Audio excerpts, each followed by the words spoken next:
I don't know if I chose this life or this life chose me.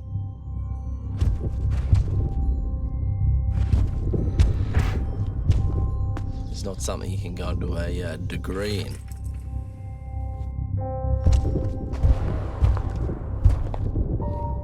The more I got out there, the more I saw, the more I wanted.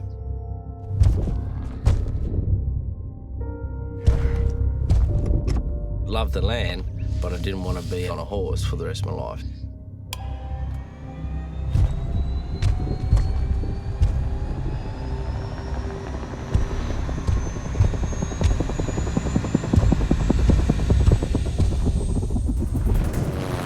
Deep in the Australian outback, a group of men are redefining the role of the modern cowboy, using helicopters. Keep pushing them over to me, a bit tight, put a bit of pressure on them, bud.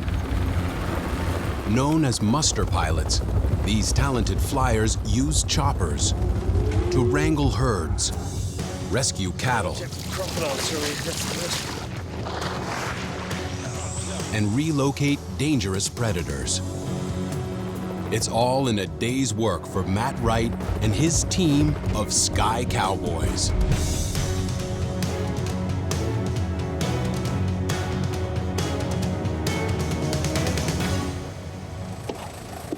There you go, mate. Good, Matty.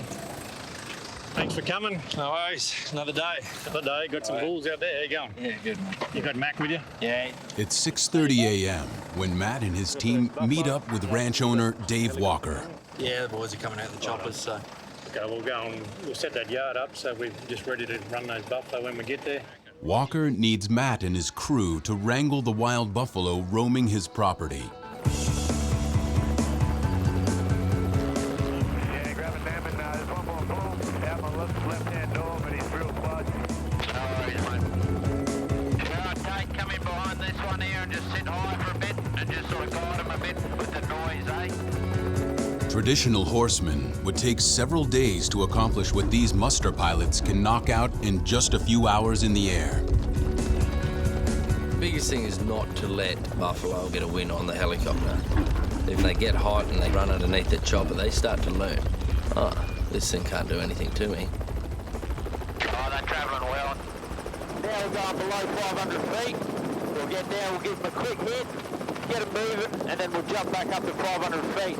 We just want to get them moving and then sit behind them nice and steady.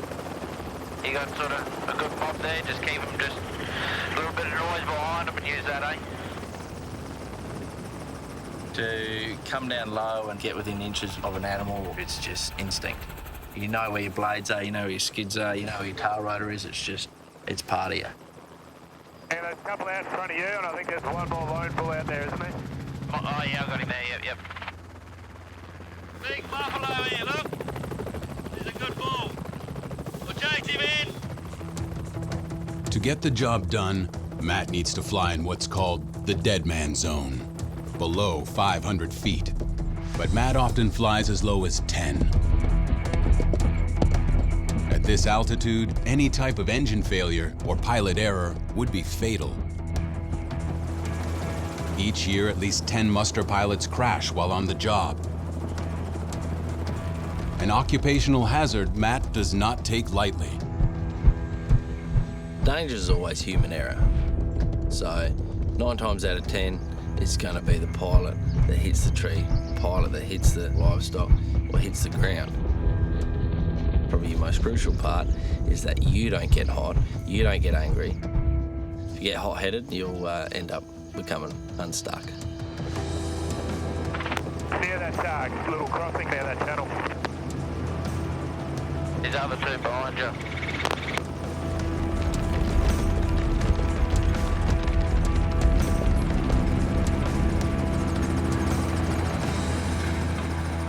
As another group of buffalo are routed into the pen, one bull tears through the fence, bolting back onto the plains.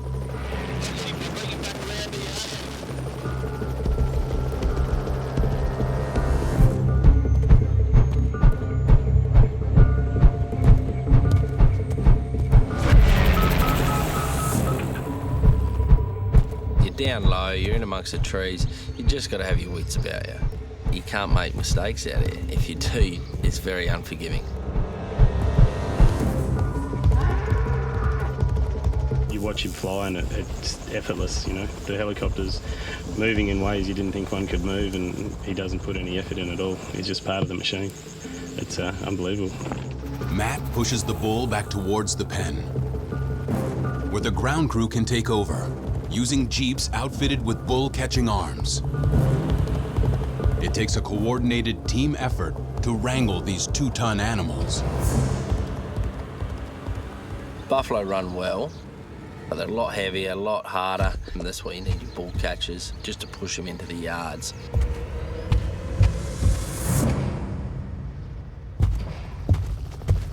Yeah, bring him over, mate. As sunlight begins to fade, another herd is safely in the pen. Matt and his crew retrieved almost all the buffalo spotted on the plains. Happy with that? Yeah, that was good. Thanks, Matty. No worries, man. It's good numbers there. Seem to have got everything that we've seen out there. Yeah, I think there's a couple that went back. So, yeah, I seen you bring that mob down and put them on that water. Yeah, We're just bringing cool them them down a bit, eh? Yeah, that was excellent.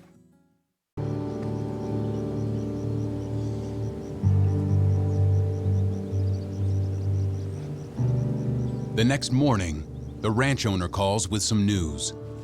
There you go, mate. Oh, yeah, right, yeah. How big you reckon? Another croc sighting Yeah, right. in a water hole near the main herd. We'll head over there shortly. Cheers, man. This time of the year, it's just before the wet season. There's a lot of these small creek that's dried up, and there's little water holes left, and that's where these crocs will end up at the end of the dry season. I've moved a lot of crocs just for the sake of their water's dried up, move them out into a bigger water hole. It's not a very big water hole. You wouldn't expect a croc to be in. We'll catch him and we'll sling him out. All we want to do now, I don't know how big this croc is, I can feel it just there now. Oh. Whoa! All right. That's it's a bit bigger than I expected. Oh, that's a big croc. You wouldn't expect a big croc to be sitting in such a little water hole. Big croc. And it might be the big one they've been looking for the past 48 hours. I'm thinking we've only got 2 of us here to catch about a 14-foot croc. Could be a problem. That's his tail. Oh, there he is. Just come away, mate.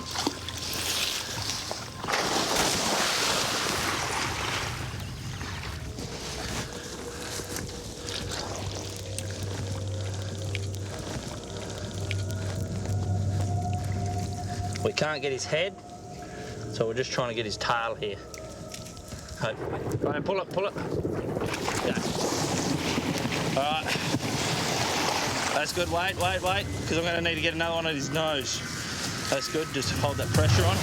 Whoa! That was a bit close.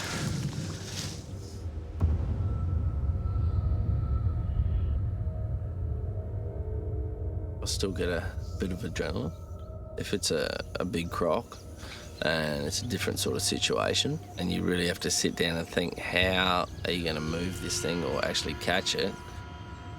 You make a mistake with a big animal, it's not a good mistake to make.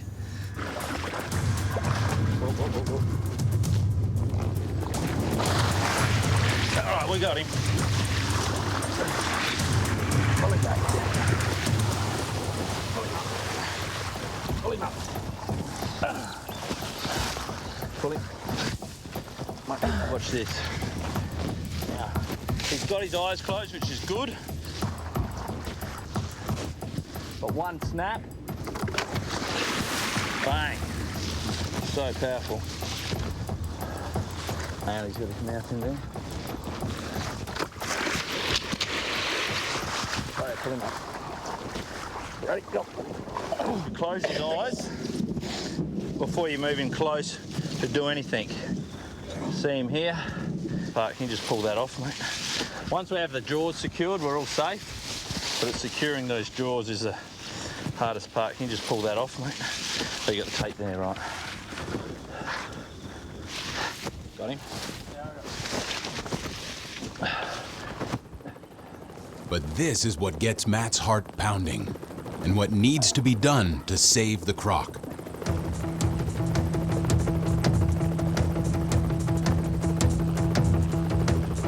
He's living the dream. His love is the conservation of animals. As far as the crocs go, he likes to relocate them rather than have them killed. You don't want to go killing every animal that causes trouble. He's just doing what comes naturally. We're a bit smarter than that. We don't have to go and kill him. Home sweet home for you, you big animal. You'll be a lot happier here than eating dogs in your little waterhole. Development and population growth moves into the wildlife's territory. So we just need to make sure that we protect that before we move in there. Here he is. He can see now. Come on, mate. Wait. Ho!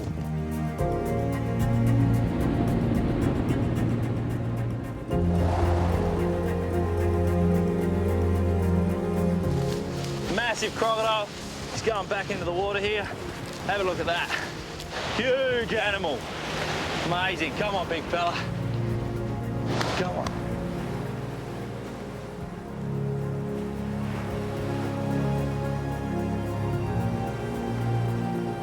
Moments like this are what Matt lives for. And deep within, he knows he's found his true calling. You never say no to any job. Even if you didn't know how to do it, yes, I can do it. To have that sort of attitude to not say no to any job, it's a bit of a drive to also go out there and explore new challenges and find new adventures, and that's what I'm looking for.